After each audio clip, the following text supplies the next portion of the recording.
নমস্কার বন্ধুরা, আজকে আমি নেড়ে মাছের চপ বানাচ্ছি। আপনারা দেখতে থাকুন। থর মাছ বলে কেউ, কেউ লহরা মাছ বলে।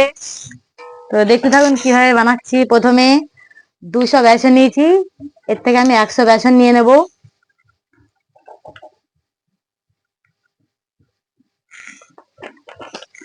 তারপরে দেব লবণ, বেসনের পরিমাণে লবণ দিয়ে দেব।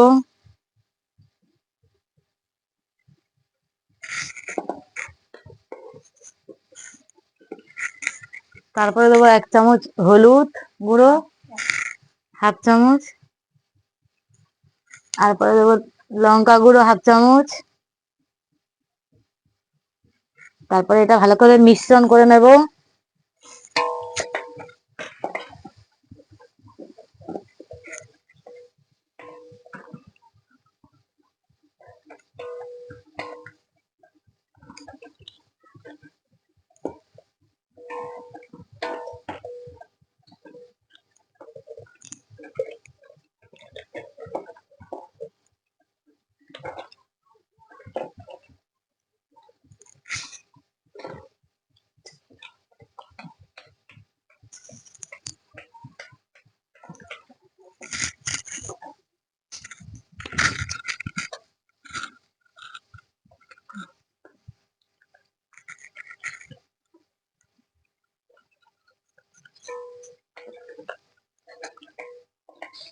আমি তো জানি না, নতুন শিখছি,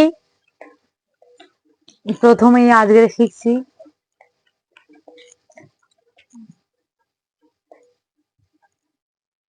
মাসি কি করে করবো তা বলে দাও তুমি। আর মাসির কাছে শিখছি আমি। ওখানে নুন হলুদ লবণ আর দেওয়া লবণ আছে, দেওয়া আছে, ভালো করে ওটা মিশিয়ে মিক্স নেবো। করে নাও। এখানে আদা রসুন